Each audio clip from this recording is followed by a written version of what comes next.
ఎలాగైనా వంశీ మీద కానివ్వండి, లేకపోతే మిగిలిన వాళ్ళందరి మీద కానివ్వండి, ఒక కక్షపూరితంగా మనం ముందుకు వెళ్ళాలి.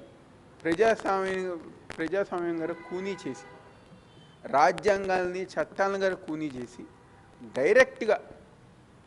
డైరెక్ట్గా తప్పుడు కేసులు, కిడ్నాపు, మర్డరు, భయపెట్టిస్తాం, బెదిరిస్తాం, తప్పుడు కేసులు పెట్టి ఉదయం ఇంటికి వెళ్ళి అరెస్ట్ చేసి ఈరోజు ముందుకు తీసుకెళ్ళడం జరుగుతుంది. తప్పకుండా దాన్ని వైఎస్ఆర్ కాంగ్రెస్ పార్టీ తరఫున మేము తీవ్రంగా ఖండిస్తున్నాం.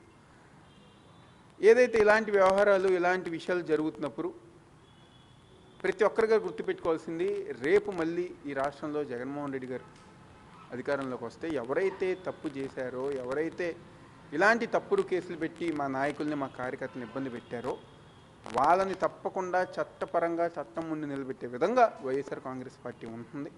తప్పకుండా ఏదైతే ఈ తప్పుడు కేసులు ఇష్యూస్ అన్నీ గారు కోర్టు వారి గారు గమనించి మా నాయకులకి, మా కార్యకర్తలకి న్యాయం చేయాల్సిందిగా కోరుకుంటున్నాం. తప్పకుండా ఈరోజు రాష్ట్రంలో రెడ్ బుక్ రాజ్యాంగం నడుస్తుంది. వైఎస్ఆర్ నాయకులు, వైఎస్ఆర్ కాంగ్రెస్ పార్టీ కార్యకర్తల మేర రెడ్ బుక్ రాజ్యాంగం అంటే ఎవరైతే పార్టీకి వ్యతిరేకంగా, ప్రభుత్వానికి వ్యతిరేకంగా, లేకపోతే వాళ్ళు ఎవరైతే కక్షపూరితంగా ఉన్నారో వాళ్ళ మీద ఎలాగైనా యాక్షన్ తీసుకోవాలని చెప్పిన ఒక ఉద్దేశంతో నడుస్తుంది. ఇది ఎంతో కాలంగా నరవదని గారు ఈ సందర్భంగా చెప్పారు. SC/ST కేసు కూడా పెట్టారు ఈరోజు అదే చెప్తున్నాం కదా, భయపెట్టిస్తాం, SC/ST, మర్డరు అంటే అనేక కేసులు పెట్టారు. వీటిలన్నిటి మీద గారా జడ్జి వారు తగిన న్యాయం తీసుకోవాలని చెప్పిన గారా జగన్మోహన్ రెడ్డి గారు తప్పకుండా మా నాయకులకి, మా కార్యకర్తలకు అండగా ఉంటామని సందర్భంగా చెప్తున్నాం.